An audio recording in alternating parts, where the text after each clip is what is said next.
pleasure to introduce you today's keynote speaker here in the main auditorium, Sari Lindblom, who is a professor of higher education at the University of Helsinki. She's a director of the Center for University Teaching and Learning, and also she's currently an administrator in a very important position as a vice rector at the University of Helsinki. In terms of early experience and early contributions, she has really an extensive CV. As you know, she has been a president of EARLI from 2007 to 2009, and been working in many positions at EARLI since her first EARLI meeting in Turku in 1991. She has also been a coordinator in a higher education SIG 4, number 4, and the list of active research projects is really an extensive and exhausting. She's very much involved in many important topics in the early keyword list. Currently she focuses on student learning and teaching at the university. For example, on approaches to learning and teaching, self-regulation, self-efficacy beliefs, academic emotions, stress and well-being of the students, as well as on quality enhancement in higher education. So it is my pleasure to welcome Sari Lindblom to the podium.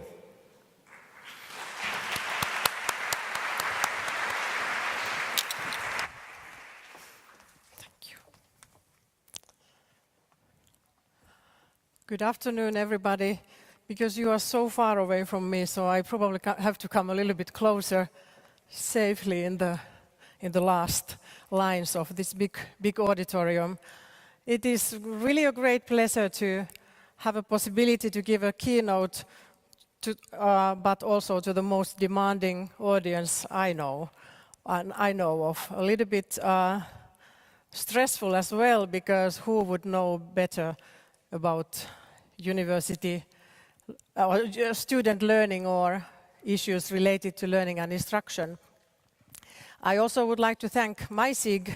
I'm a member of many SIGs, but SIG Higher Education was the one I'm one of the founding members, and also, as Eero told, I have been a coordinator, but I was suggested by my SIG as a candidate for keynote address to this conference, and it was of course really great pleasure to be one of those who have a possibility to talk to early community.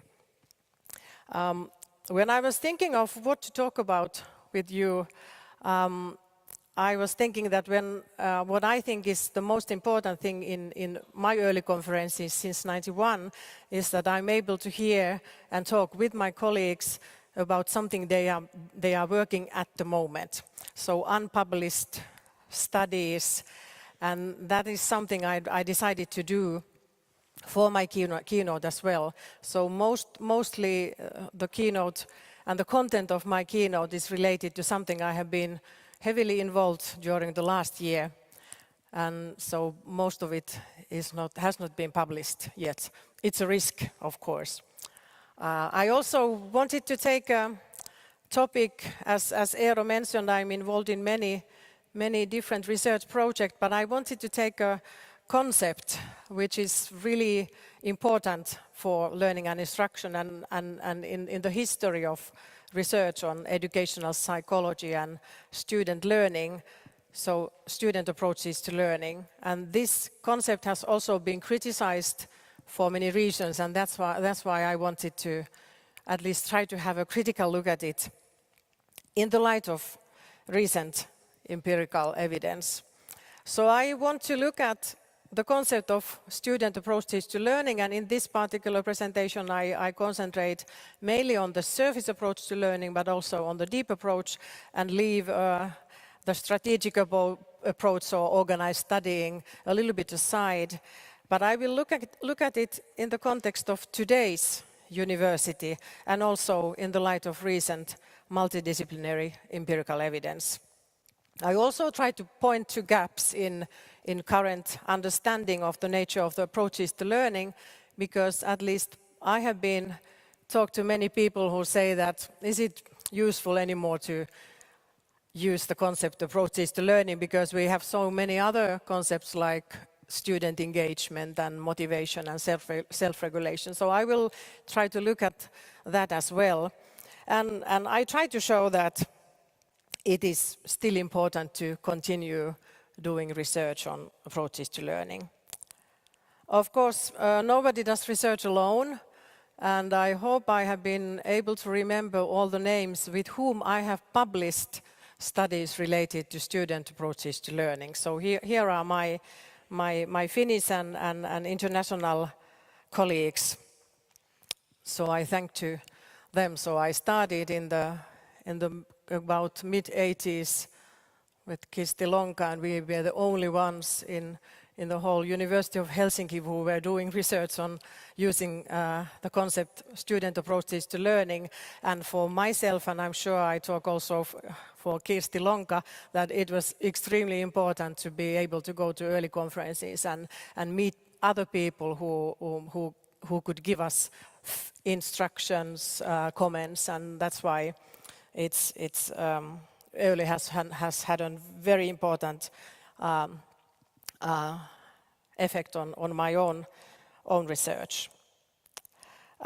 Most of you know what we talk about when we talk about SAL tradition, so student approaches to learning, which is a very long, it has a very long history in European research on student learning especially, but also worldwide. And I will, just in case, very shortly explain how I defined approaches to learning, because I want to be very clear that approaches to learning, it is not a synonym to learning styles, nor it is synonym to study strategies. And it is very important to understand that approaches to learning consist of two dimensions. And the first one is what the student aims during studying. What are the students' personal aims when they go about studying in a specific learning situation? And the other dimension is the students' learning processes. So what they are, what kind of processes they apply when they try to reach their personal aims.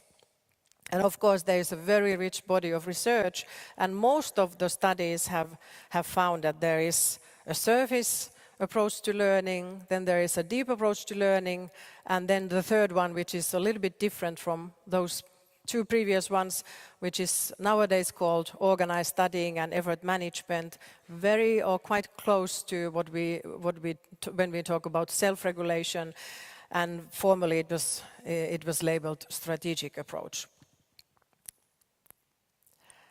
To start with, why I think that the concept is still relevant and important is the main thing, of course, is that when we do research on student learning, approaches to learning is one way to really focus on the student, him or herself. So what the student does and what the student aims at when they are studying. So it is about students' own self-evaluations of their aims and study practices. And even though there are many problems related to self-reports and self-evaluations, but it is also very important to know how the students themselves see their own aims and how they go about learning. It is also a way to identify areas of personal development when we, of course, at least in the university context, we're trying to educate high-quality academic experts to different fields of the society.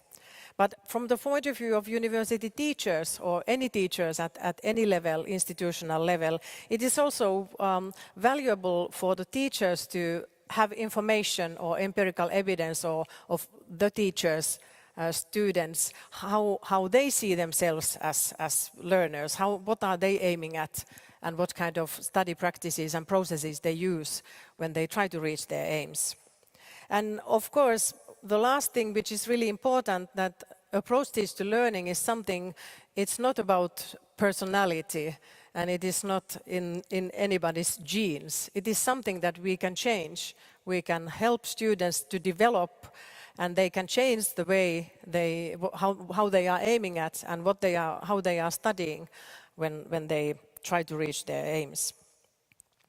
So I will mainly concentrate on our own research, and I will start with some studies related to a specific dimension related to the deep approach to learning, and then I move to the unpublished results related to the surface approach to learning.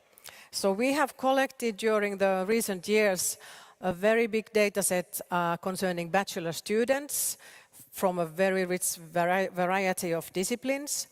All these students have filled in How You Learn questionnaire, which among other things measures students' approaches to learning, but through this questionnaire we are also able to measure students' experiences of the teaching learning environment, their experiences of workload, stress, self-efficacy beliefs, and many other things, and working life competencies as well.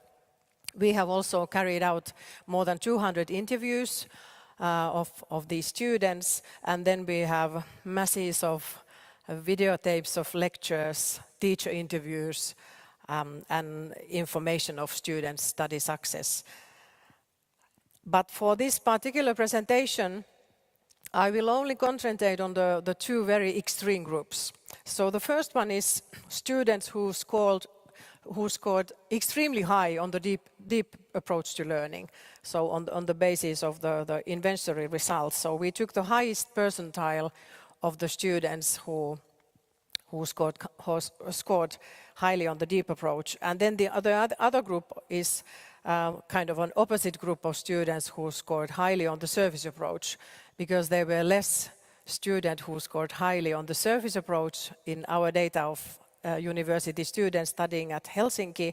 The cutting point was above average level. And in both of these groups we took into consideration the disciplinary variation, because there is quite a wide understanding that science students score highly on average on the surface approach compared to humanities students, for example. Then shortly about the interviews. They were thematic, but they were very open and deep in nature. And here you can see the main themes which the interviews covered. So approaches to learning, which of course we weren't asking directly, but we were asking students' aims, why they study in the particular curriculum, what they aimed at in their studying, and also about their study processes and study practices.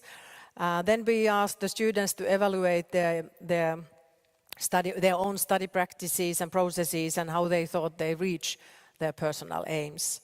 And then we asked about students' experiences on factors that they thought that impeded or enhanced their studying, like motivation, interest, self-regulation, all these factors which we know from previous research that there is a relation between these factors and student approaches to learning, but they were not directly asked. We didn't say that, how do you evaluate the workload, or how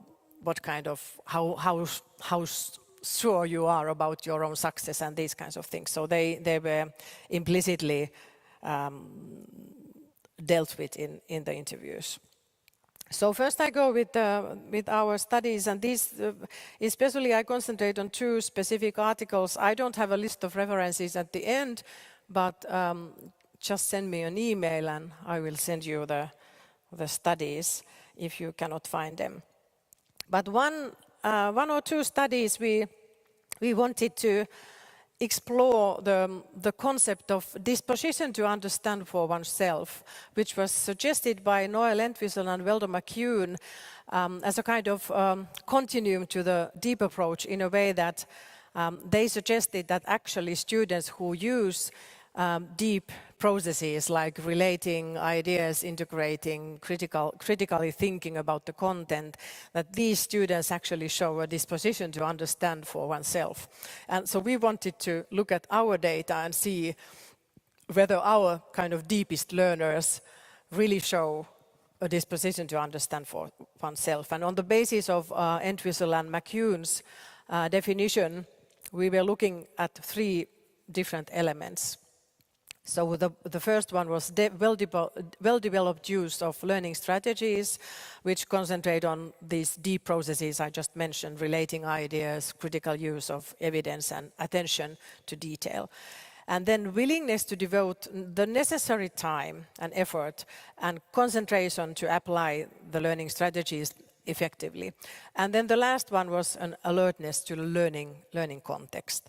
And if we compare the concept disposition to understand for oneself to the deep approach, it's a kind of an extreme case of the deep approach, because it's more broadly focuses on the whole discipline. So the kind of idea that during my studies at university, I want really to become a really good expert on my own field. And then there is a very strong emotional commitment to really strive through the studies and reach high quality learning outcomes. When we looked at our highest quarter of the students who scored highly on the deep approach, and of course we only took those students who we had interviewed, so there was only a little bit more than 30 students. Only half of the students in our highest quarter clearly showed a disposition to understand for oneself. And these were the ones who met all criteria of the deep approach, critical thinking, relating ideas, construction of own understanding, but not all. So in one of the articles by Entwistle and McCune, they are kind of guessing that it might be that all students who score highly on the deep approach might show a disposition to understand, but our results based on interviews were not as positive as their suggestion.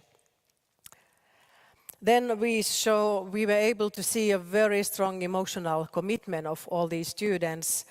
So they wanted to kind of know very deeply their own discipline, and they were really committed to develop themselves. There was a very clear indication of high motivation and interest, and finally very strong self-efficacy beliefs and good metacognitive skills to evaluate the kind of skills and knowledge they had already developed.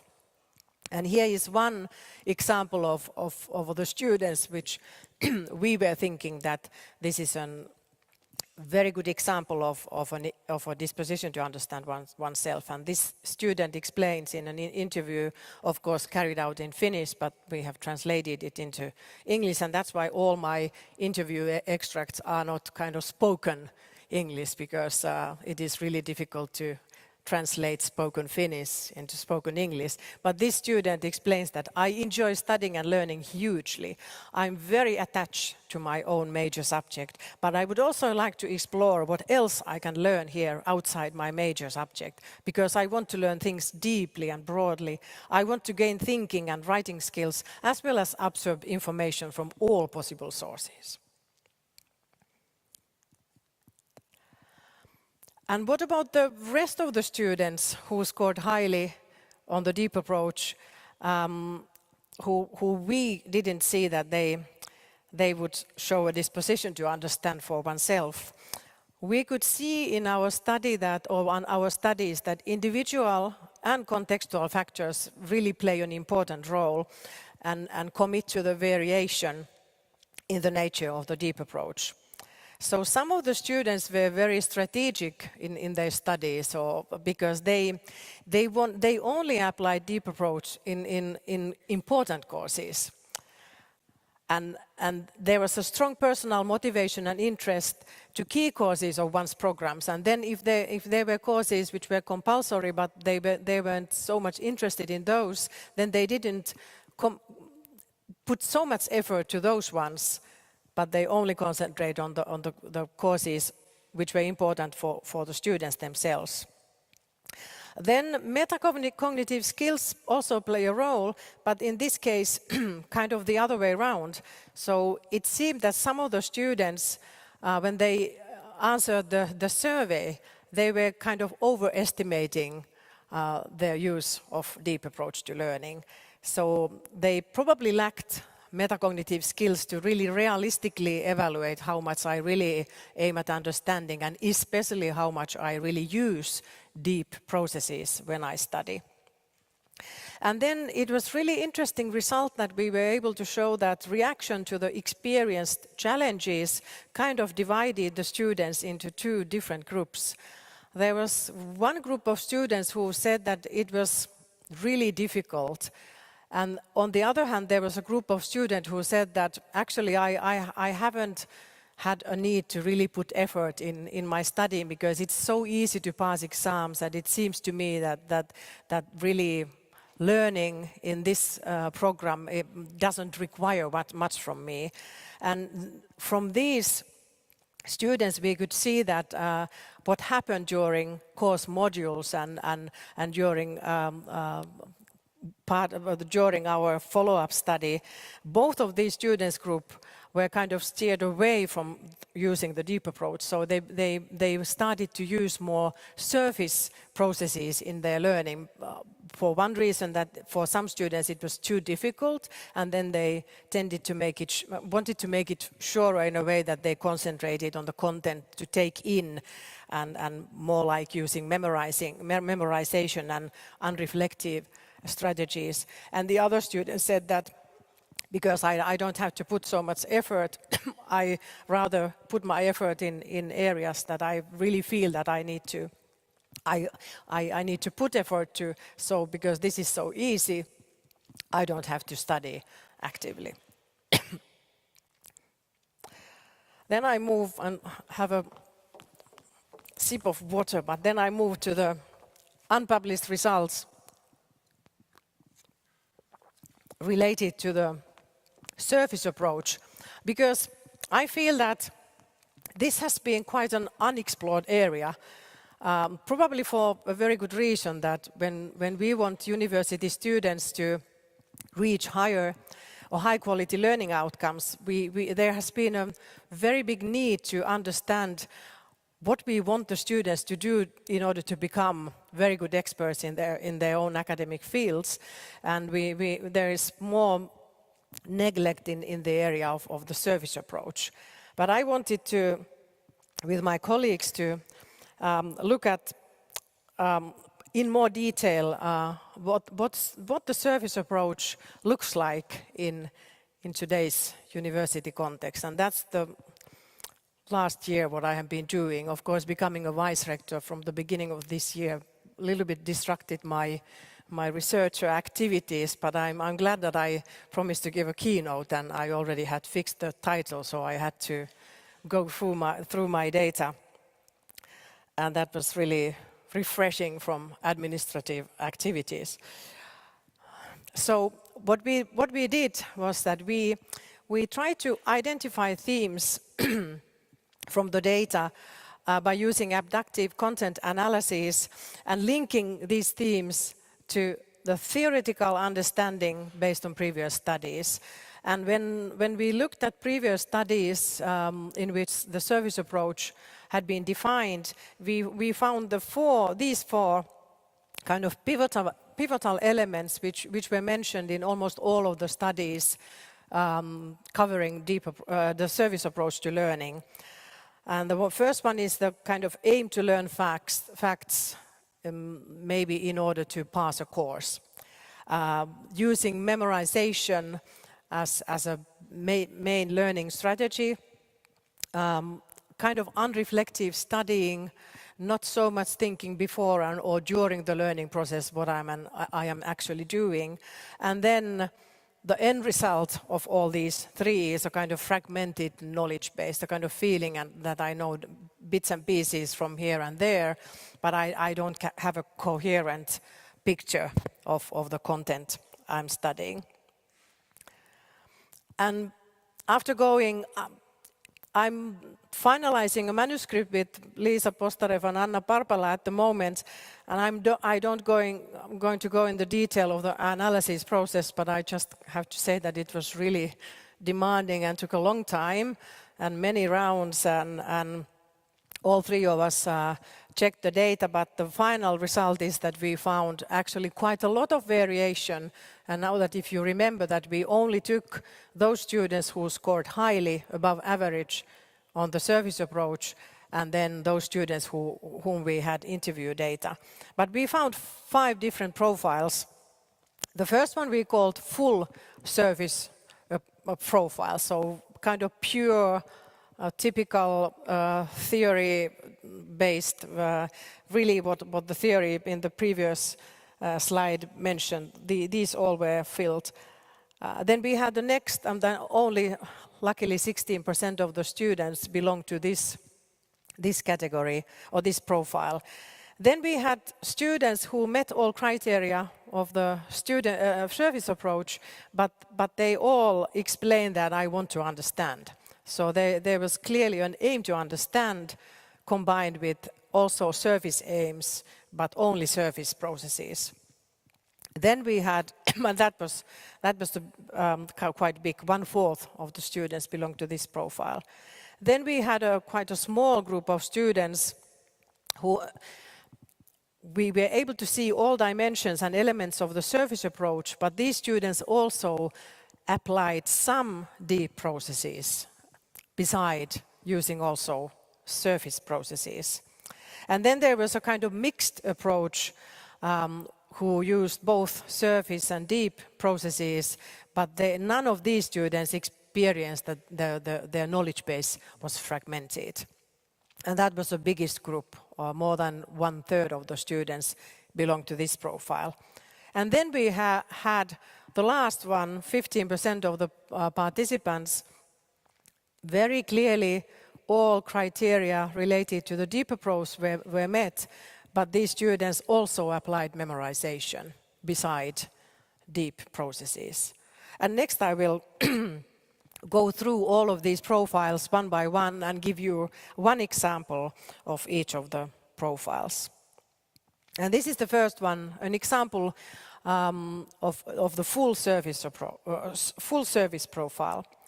In high school, I aimed at high grades and I was ambitious. Here my aims are lower because students here are so good. So mostly my aim is to pass a course. Of course, I also aim to learn some content, but I have a bad habit to try to learn by heart a lot of facts in a short time. I kind of memorize things for the exam to pass it. Therefore, I tend to forget the facts after the exam. So only luckily 16% of our students, of course we should not have any of those in the university, but luckily there weren't a majority. And here you can see, I made a matrix, and here you can see the first profile, full service approach, and the elements aim to learn facts, memorization, unreflected studying, and fragmented knowledge. Okay, the next one is an example of the surface approach with an aim to understand.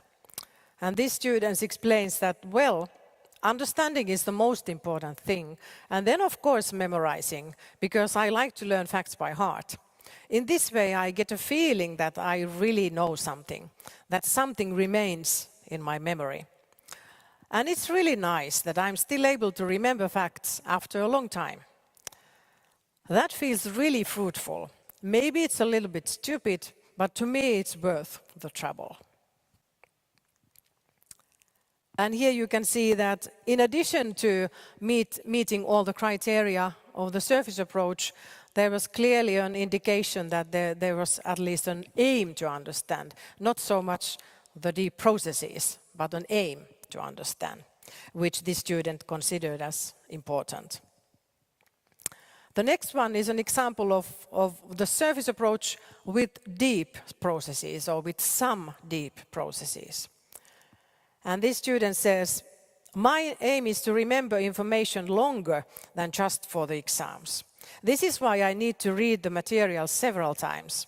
I have unfortunately taken some exams for which I've only studied before the exams without studying actively during the course, and I've noticed that I have forgot most of the content.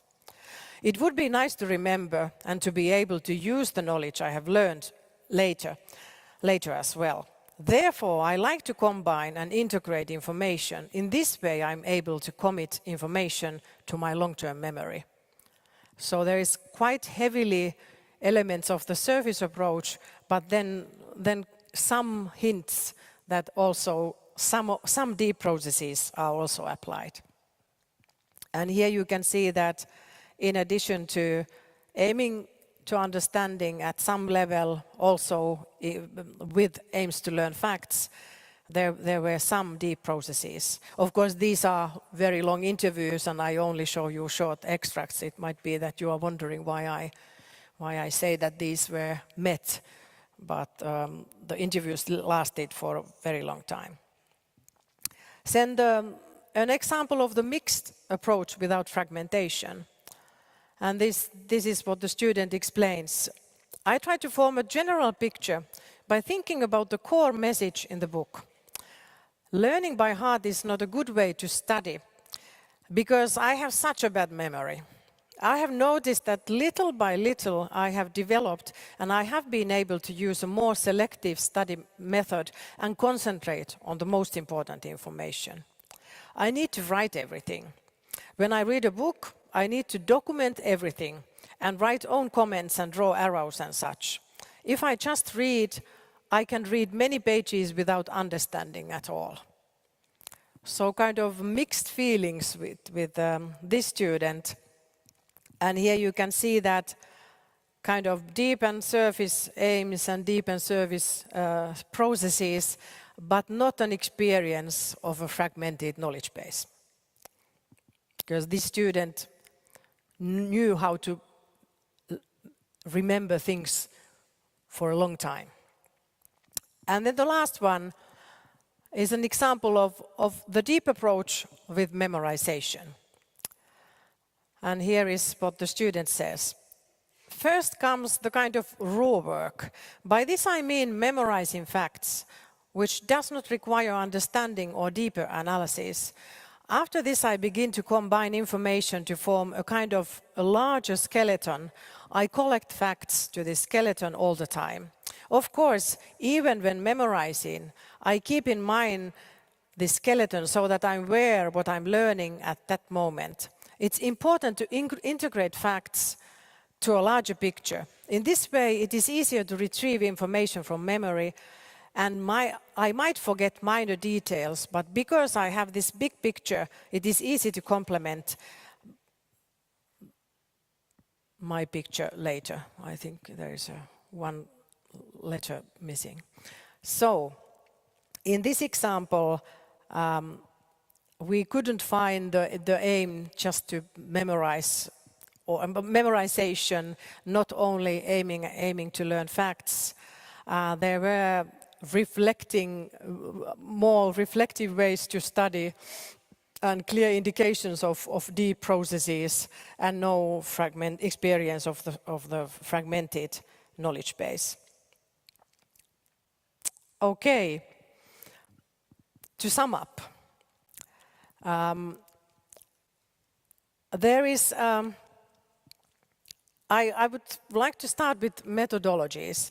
So I think it's really important to use mixed methods or rich set of data when we do research on student learning. Because if we only used questionnaire data, it doesn't reveal full variation, especially if we only look at the group means. Because in both of these data sets, the deepest learners and surface learners, there wasn't much variation in terms of their inventory results, but when we looked deeply into the data, we were still able to find a lot of variation among the highest deep learners, but also among the surface learners. So that's very important to not only look at group level means, but also look at individual variation. There is also a need to systematically and constantly develop questionnaires measuring the approaches to learning. There are many questionnaires which we are able to use, but it is very important that these are constantly developed in a way that they meet the requirements of today's study context at universities. And then one important thing which is gladly addressed in many of the sessions here, how to combine self-reports with other kind of data sources like physiological measures like videotapes and all these. There are, at least from the sessions I have attended here at the conference, there are many challenges related to that one, but that is something we have been during the last years very systematically thought how to deepen the methodological designs when we do research on student learning. And then the other concluding remark is related to the variation we were able to find in our data. So we kind of pure approaches like full deep or full surface approaches were quite rare in our data set. And it seemed that kind of mixed approaches were much more common. So students don't only use deep processes or only surface processes. They very typically combine these different, all possible processes they think helps them to learn better and even remember better. So that is really important. And as early as somewhere in early 90s, Erik Meyer was one of the scholars who suggested that if they are, if you mix surface and deep dimensions, that is a dissonant study profile. And in the light of the 90s research, it seemed that it wasn't very beneficial for the students, but now it's might be very strategically wise to kind of select where to concentrate on and what kind of courses you can use with, you can pass with less effort. So it might be very functional for the student. But great variation, and I was very happy that only 16% of the students were categorized in the full surface profile. Okay, I promised in the video to try to suggest for alternative concept instead of deep and surface approach, the concept deep and surface. And if you have seen my video, I mentioned that I would say that from the beginning, when I became a doctoral student somewhere in mid-80s together with Kirsti Lonka, I have never liked deep and surface as concept describing kind of quality of the learning process, because they are very problematic in that surface can be interpreted as kind of something superficial, something in the personality of the student, whereas when we talk about deep, that can be a very thoughtful and in-depth personality. So there is too close a link between kind of making inferences of the personality of the students, even though student approaches to learning only describe what the student aims at and what they are actually doing when they study. And maybe I'm too old now that I have courage to suggest that could we change these concepts, because we have also noticed when we teach university teachers to become better teachers, that they have difficulties when they see deep and surface, even though the same problem is in the Finnish language as well, that they start thinking that, okay, that's not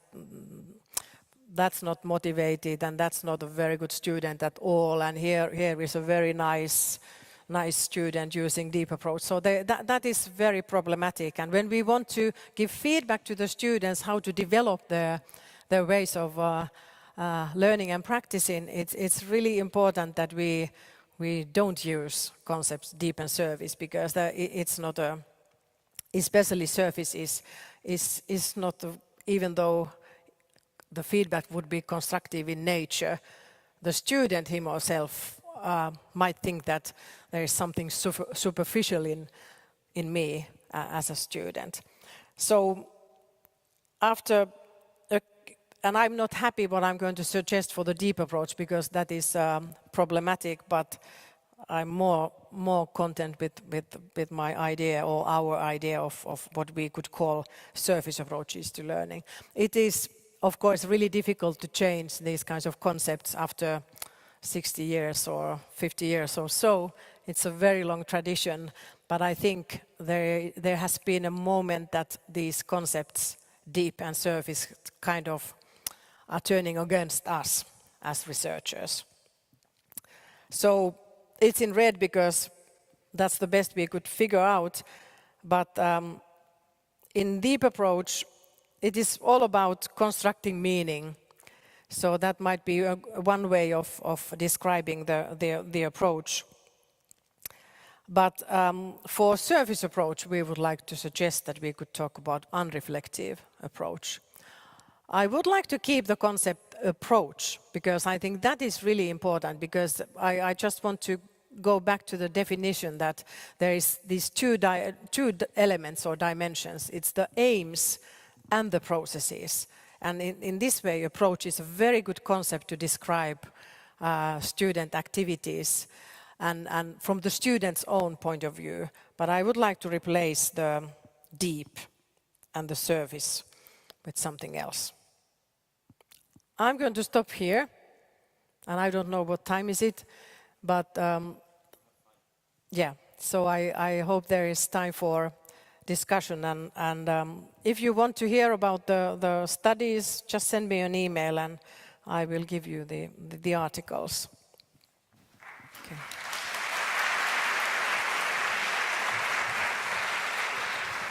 Thank you very much, Sari, for this very interesting summary of the study of deep and surface approaches to studying and your own data.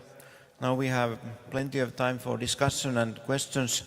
So please, we have 2 microphones, one in this side and one on that side. Raise your hand and... Okay, there is one question.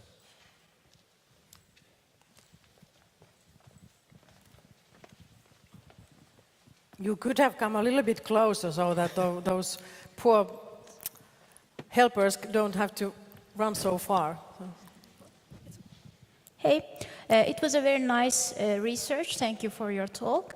And my question is, do you have any data on whether the instructor's approach affects the way the students approach to learning, like reflective or unreflective approach? If an instructor gives an homework such as requires more reflective approach, it may influence the students how they perceive the learning. That's a very good question. Yes, there are studies, and we have done that as well. It's a really difficult, but I think we still need to do research in the interaction between these two. Of course, it's a kind of two-way street, that how the students really what they want to get out of their own learning process affects the way how much effort teacher puts in his or her teaching. And the other way around is also that if there is a teacher who really helps students and pushes them kind of gently towards more reflective and more critical way of dealing with the content, we have some evidence that there is a positive way from the teacher's point of view to develop students' approaches to learning. But there is also a threat that if teachers push too much, it was Kirsti Lonka who in her doctoral thesis kind of showed that if you push too far, then it turns as in our case, if they experienced too much challenges, if the students feel that the teacher requires too much from us, that will steer students towards more surface approaches, because then they become afraid, and then using kind of constructing meaning by yourself, it is much more risky than taking the teacher's content and keeping it in your mind and giving it back in an exam. So there are many factors which affect also the other students as well, whether there is a feeling that the collaboration and interaction among the peers in the classroom, that has an effect as well. But there are many factors that we can say that this is related to more meaning construction, but also we can say that if there is too much something, then it can steer students towards the wrong direction. So it's a really complicated kind of situation which demands multi-method analysis and very rich data set in order us to say something. But there is not a causal relation to only one way. So, but we can say that they are related, of course. And nobody studies in a vacuum, of course. Every time you have the other students and the teacher there as well.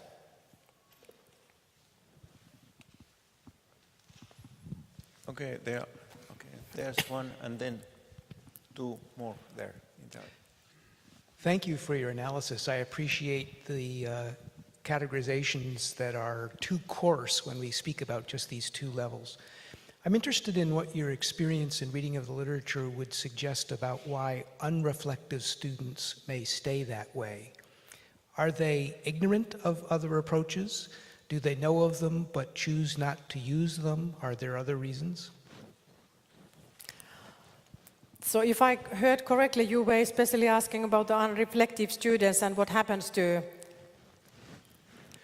Yes, I think the question might be one of, do they know about other approaches but choose not to use them, for instance, because their professors emphasize particular features or they find them too effortful?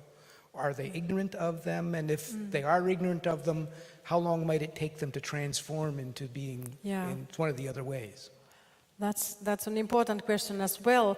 We have done quite a lot of research of students who struggle with their studies and who have problems in passing courses and being successful in their studies. And there is clearly a group of students who are not aware of how they actually go about learning and what actually happens. They kind of end up in a situation that they are reading. I was doing my doctoral thesis on medical students, and when I asked about how they studied, and then for some students it was a really odd question, and they were like, yes, but I'm here at the university, and then, but yes, when you study, for example, for an exam, what do you do?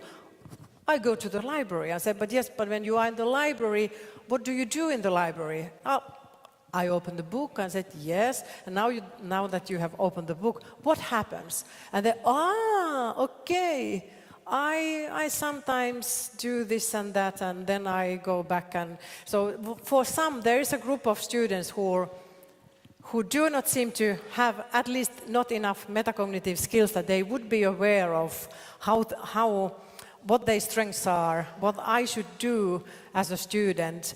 And then there are some students who kind of cannot read the teaching learning situation, that they cannot kind of see the hints from the teacher, what the teacher is expecting them to do, and kind of interpret the teaching learning situation. So I think it's a very heterogeneous group of students. And for some students, it might be just that the beginning of the university studies, it's so different from high school that they have difficulties at the beginning to kind of adjust to how I should study at the university, because it is so different from school environment. But in this particular study, I just want to emphasize that for this reason, we haven't interviewed first-year students. We only start with those who during the second year, because we were thinking that on the basis of our previous studies, we know that the first year is very a lot of things happened, and we didn't want to capture the transition phase. We wanted to interview the students.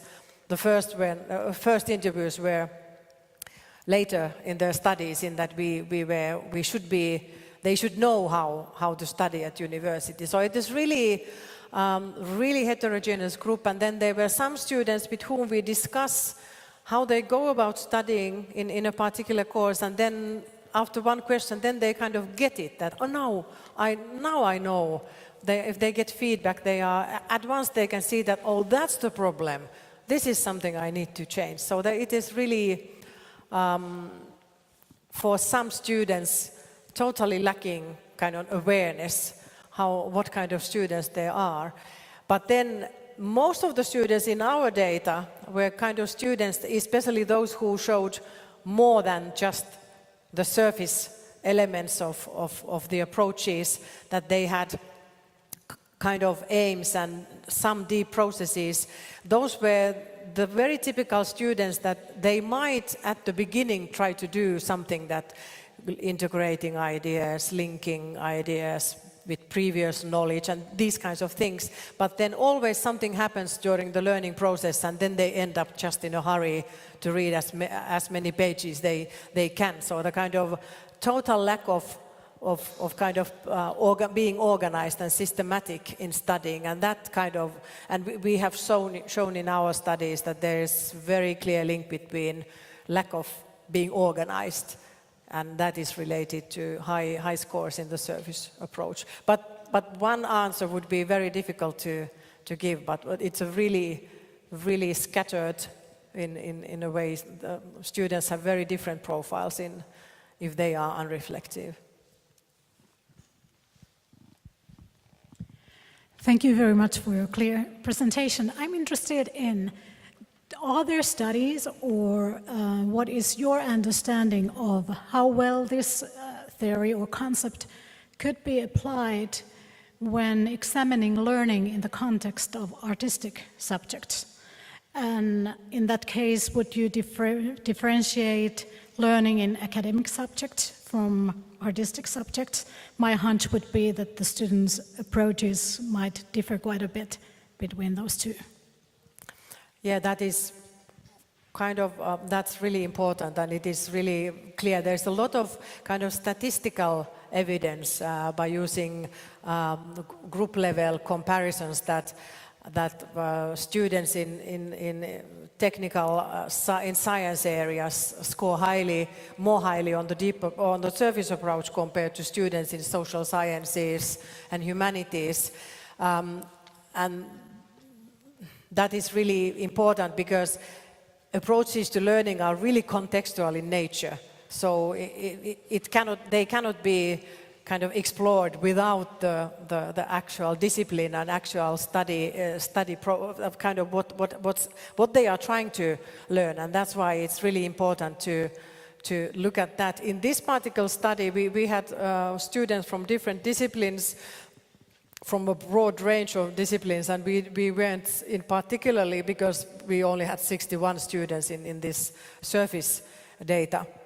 So we didn't look at disciplinary variation, but we took that into account when we created the cutting points for above average group of the students. So there was variation in how high was the average score of the surface approach in different disciplines. But there is clearly evidence from many studies that the content and the discipline really makes a difference. At the group level, there are, of course, a lot of individual variation inside the discipline, but if you want to explore disciplinary differences, that's what you get if you do quantitative analysis. Thank you, that was a really interesting talk. I just wondered if you had found any association between the different approaches and gender, or any other demographic variables like that you might have taken into account? I think there is. We haven't especially explored gender differences, but I think there are some studies who have reported gender differences, but also at the same time, there are studies that show that there is quite big variation inside female, in the group of female and male students. So it might be that at the very group level, you could find differences, but are they really kind of important in this way if they're still, if the standard deviations, for example, are very, very big? So I know of research who have looked at that. And then I have to say that in terms of other background variables, the Finnish context or the Finnish data is not probably the best one to look at, for example, kind of financial background and all this. University education in Finland is tuition-free, and then the kind of racial background of the Finns, even today, is quite homogeneous. So we cannot find these kinds of differences. But one of my postdoc, Juske Sakurai, sitting back there, did an analysis of our international students' approaches to learning, and we were able to find some differences between like Chinese and German and students from other countries. But in our data, we cannot find these differences very easily. And then there are some disciplines, like we have veterinary education there. We have so little male veterinary students, and I don't understand why, but still we have very little. So we cannot look at those differences.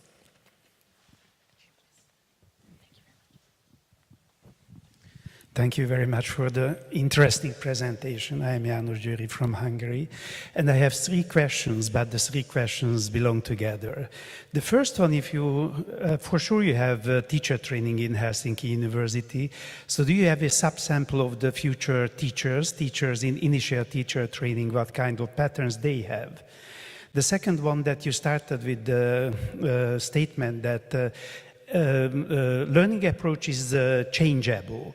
So how do you change practically, and how do you teach your future teachers how to change their future students' approach to be more functional, not less surface or more deep, but more functional? I start with the last 2 questions.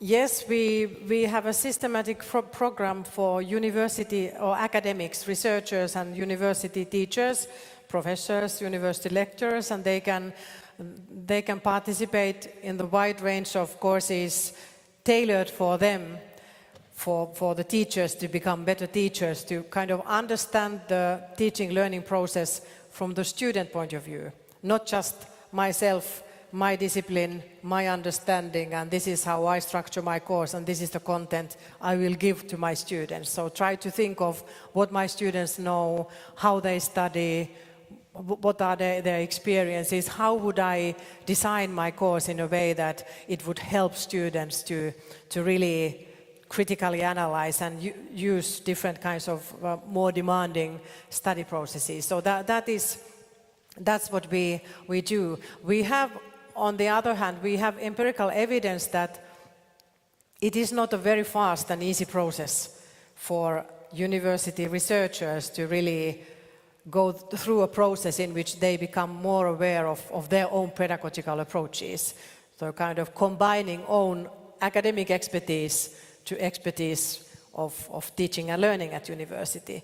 And the higher the teachers think that I'm the scholar, I know this thing, I know how I should teach and what content and in what order, the longer it takes from the teachers to start thinking differently.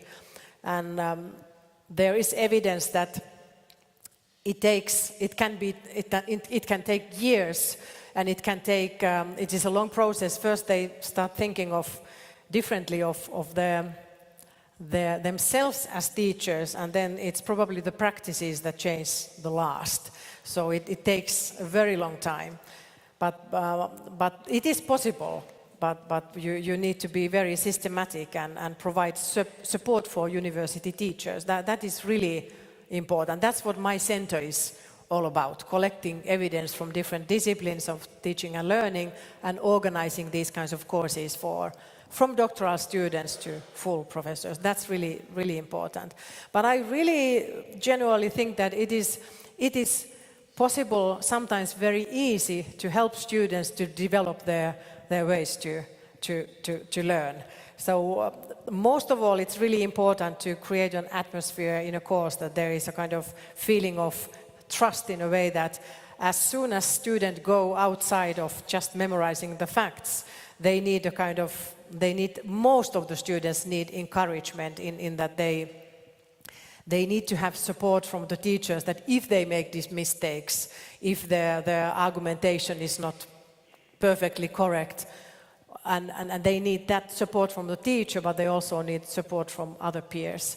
And that also doesn't take place in one course. It needs more time. It needs the whole study program to really help students to constantly develop, because mostly it's lack of skills how to organize study, how to plan, what is realistic, how much I can study during one week or one day or during one term. So sometimes students are really unrealistic that they take all possible courses and then they end up in a mess that they cannot concentrate on anything. So they need support in that as well. And teaching learning methods, they are really important, that we need to use activating, engaging teaching methods to really systematically push students towards constructing their own meanings. But you need to be patient. And I'm not a very patient person, but I try to be. Professor, sorry if I may. The question is really about your meaning, your shift from the deep to the meaning construction, and it connects to the question that was asked previously about demographics. Gender, I think, is a very important one, and I know you made some suggestions about the demographic of student within Finnish universities, but there must be varieties within there, within socioeconomic, class, and also increasingly religious and cultural diversity within the makeup. And my interest really here is in what you might call the antecedent or the prior motivation for learning. So students coming from a particular cultural or other background, which may actually influence the type of learning. And there's much material in higher education literature to say that some students from some cultural backgrounds have a propensity to learn in certain types of ways. But I think it is a considerable importance, I think, in the future approach, when you're looking at the deep, the shift from the deep to the meaning construction, perhaps to look at the related factors in learning, particularly the religious, cultural, and also the political, in the sense that the university, of course, is only one factor in the meaning construction. And so in order to understand the meaning construction, simply to understand the processes of higher education, is to see but one factor. And so maybe the question would be to explain some of your thinking about the reasons and your rationale for moving towards the shift in terms from deep approach to the meaning construction. I'd be interested in your thinking along those lines. Very important point and very difficult question. Yeah, you are totally right that, as I mentioned earlier, nobody lives or studies in a vacuum, and everything around you affects the way you do it. And in the current Finnish university situation, students are faced with pressures to study faster and graduate on time, and we have bigger classes with less teachers, and all these different things. We have high pressure to internationalization, recruiting more international students, which brings all that makes the student population much more heterogeneous in nature. And I'm not sure whether we are totally ready for all this in the Finnish context, because internationalization in the university life comes much later to us than in, for example, much more easier for students to come to English-speaking universities where everybody speaks English, and then it's easier to kind of get into the university community. So all these things are taking place, which of course affects the students. The recession hit late but very hard in the Finnish universities, and there were layoffs in many universities. So it has been very difficult times, and it cannot not affect the way students feel about the studies and how much threat they experience when they enter universities in this kind of a situation. Yes, and I also think that we are more concentrating on, as you might guess, kind of educational psychological approach to explore student learning and teaching at university, but I'm totally agree with you that the kind of broader cultural, societal picture would be really important to keep in mind all the time. I don't have any data or any just guessing, and these are just my personal opinions. So. Okay, then thank you very much for a nice presentation. I find very interesting that it's very difficult to become a teacher because of the selection at the beginning. I think I read in the newspaper there is a change in the universities. They will not be selected after the A-level. So do you think that this selecting and the social and the interviews before they decide whether they can start the studies to become a teacher or not have any influence whether they're reflected or not reflected when they be asked by Matti Meri, for example, why they want to become a teacher and this kind of stuff? Have you any kind of idea whether it be reflected in your results? So your question concentrates on teacher education, selecting students for teacher education programs. In Finland, we have a tradition of still that, at least until now, that most of the students are selected to university to restricted entry numbers through entrance examinations. Now there are big pressures by the Ministry of Education to increase the number of students who we take only on the basis of the national matriculation examination results. And there are positive dimensions in that, but also many unresolved problems there. But there is a possibility to specific programs to have some kind of interview or some kind of test to see whether these teachers, these applicants would be suitable to become primary school teachers. So I think in specific programs it is still possible to, with good arguments, to keep these kinds of things. I'm not sure whether interviews are the best way. It's a really slow process, and you can prepare yourself in an interview to really find good answers, and so I'm sure there are much more better ways than interviews. And at least in the Finnish context, that is not something we have systematically applied, nor have we applied the kind of application letter, personal statements, which is now only used in our international study programs. But I think there will be a lot of changes in how students enter universities in the next 3 years.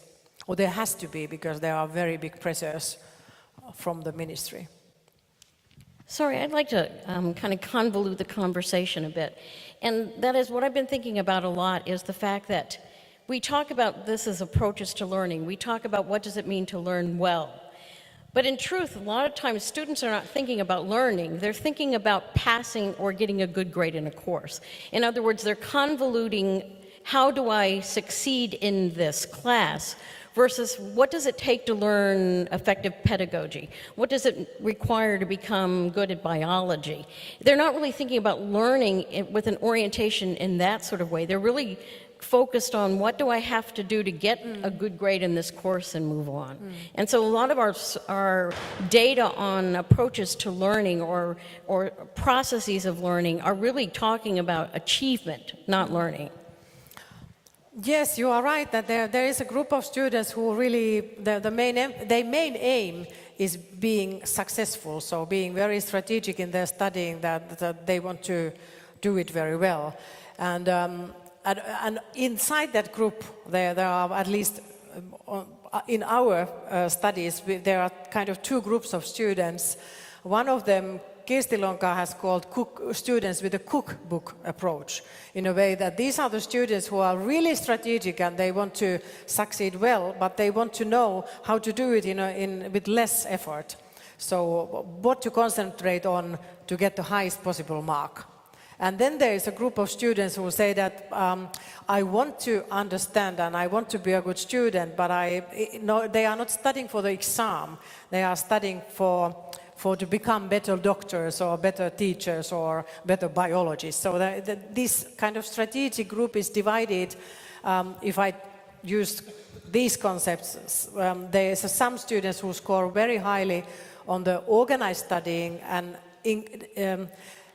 linked with surface approach, but then there is another group who score highly on the deep approach and they are very strategic. So this group is also divided into two groups.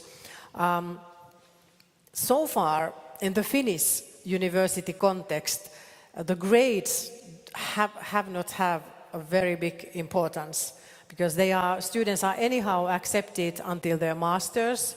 They study their bachelors and then they can freely enter the master programs as well.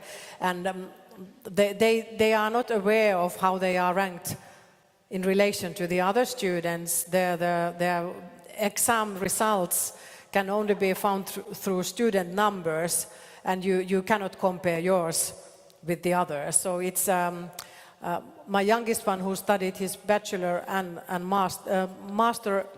bachelor master in UK, he was all the time aware of whether he is in 1-1 or 2-1 or 1-2 or all these groups on that. That was really important because you couldn't even apply to the master program without being ranked in a specific group. But in our case, it's still kind of lacking. They are not so much, even though we could clearly see these kinds of students in the Finnish data as well. But I would clearly say that these two groups are really, subgroups are really visible in those. And of course, they are very, very ambitious, some of them, and they want to become very good. But many of them don't care whether they get good results. They care that they have this feeling that I understand. Of course, these are often hopefully related. If you know and understand very well, you should get good results, of course. But sometimes not even that, not at least if you look at individual courses.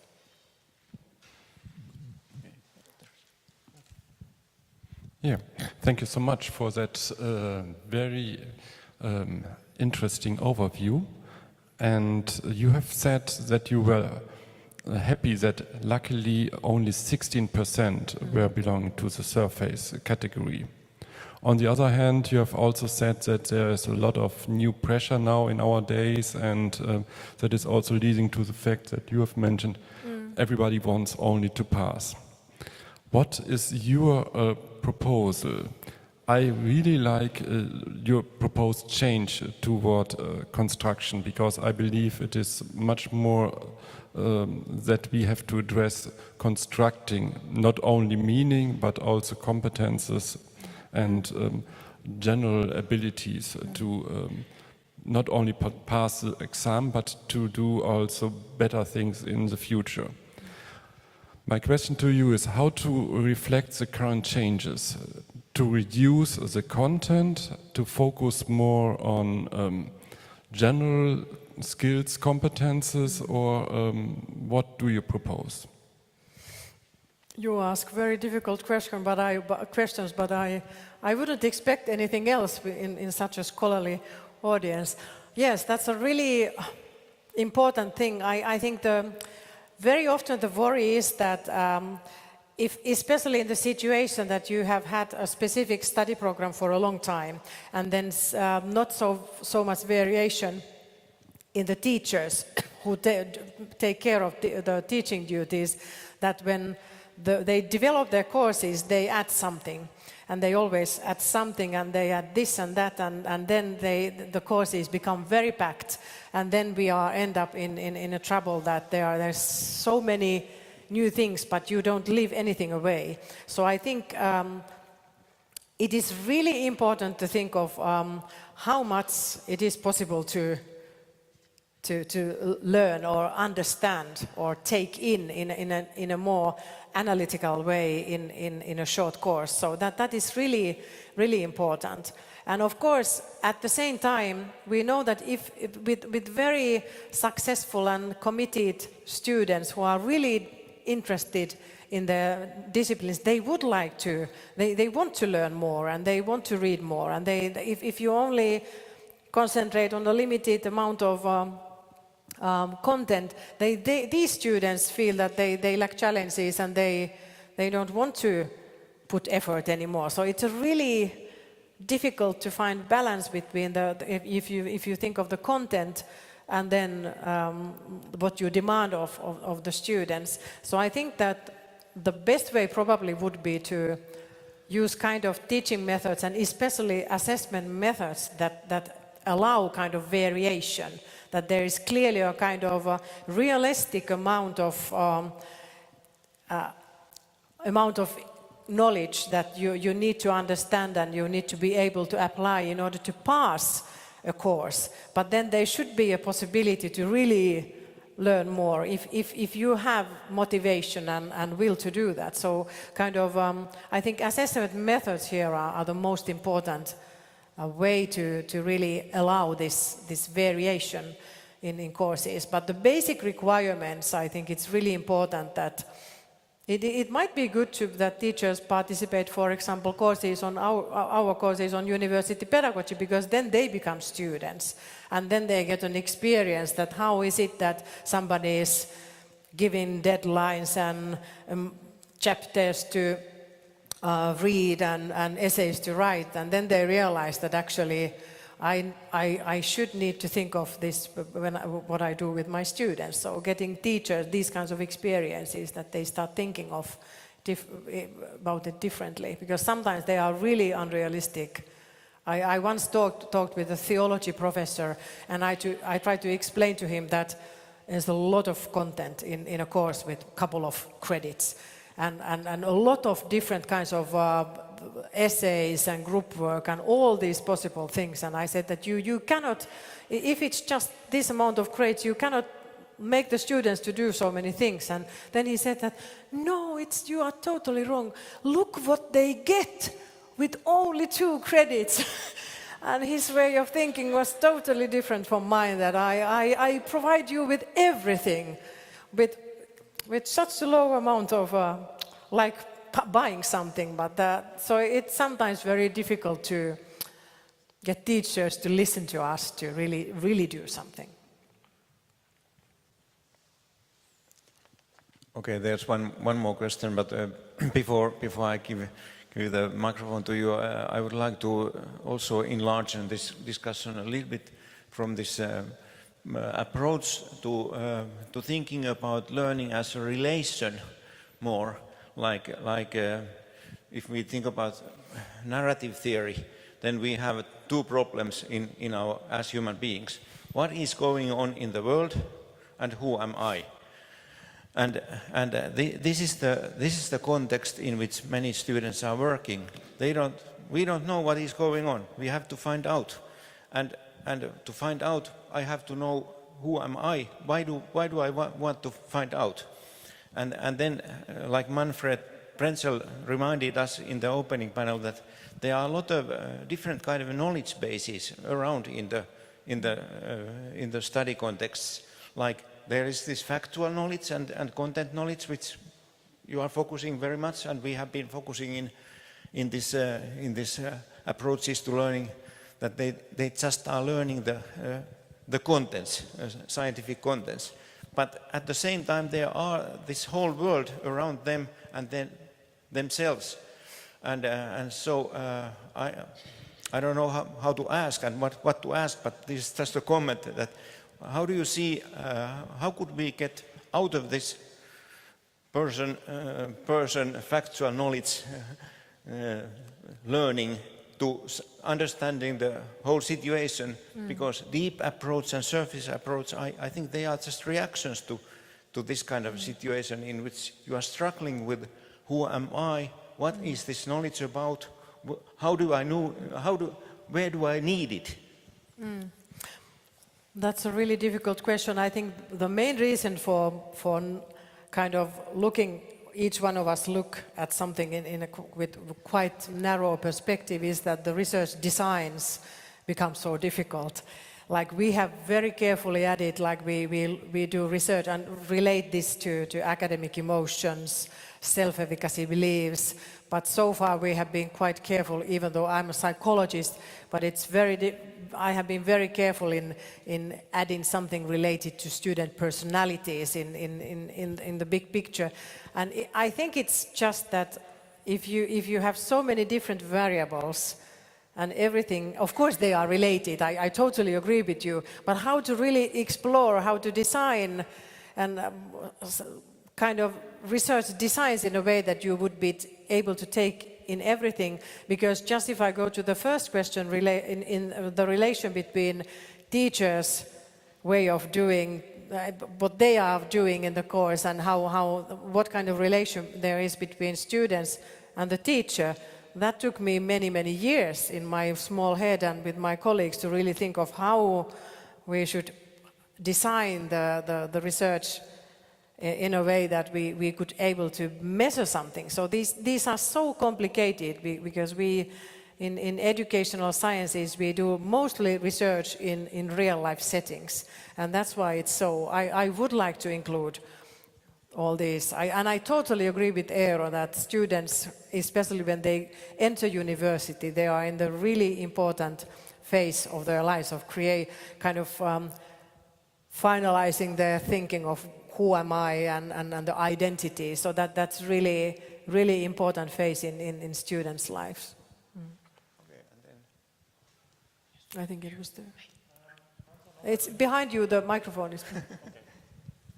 Franz Salomba, Geneva University. I found the whole discussion very interesting.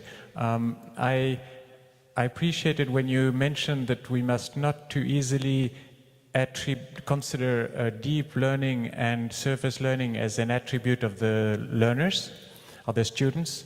I see the difficulty of seeing how the teacher can act. There's an approach that French didactician Chevalard developed, which is based on what he called didactical contract. That's a set of implicit rules and ways of reacting that are unsaid, unexplicit, but in fact govern the way the interactions.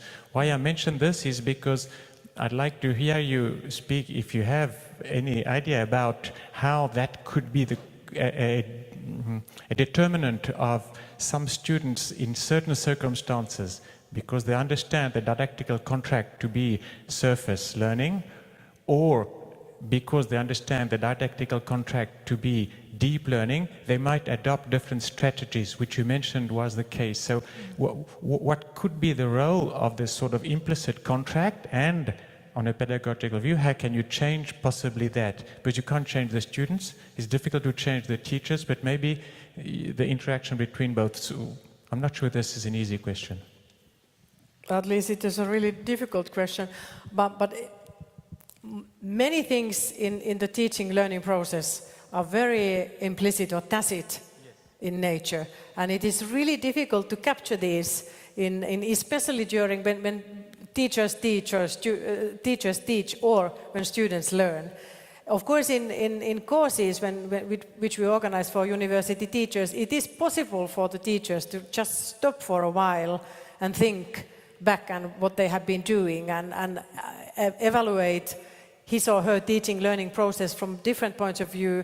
And in this way, at least we have some evidence, and it is possible to, we use a concept, pedagogical awareness. So it is possible to kind of help teachers to become aware what actually happened or what has happened in a specific teaching course or teaching situation. But those are really, really difficult because of the tacit nature. It's really difficult to grasp these, and especially kind of with a realistic evaluation of each one's tacit understanding. So those are really, and we probably never get rid of this problem because it is in the nature of us that we are not all the time aware of what's actually happening. And of course, many of those that we go back and evaluate what we have been just doing, it is a very, very demanding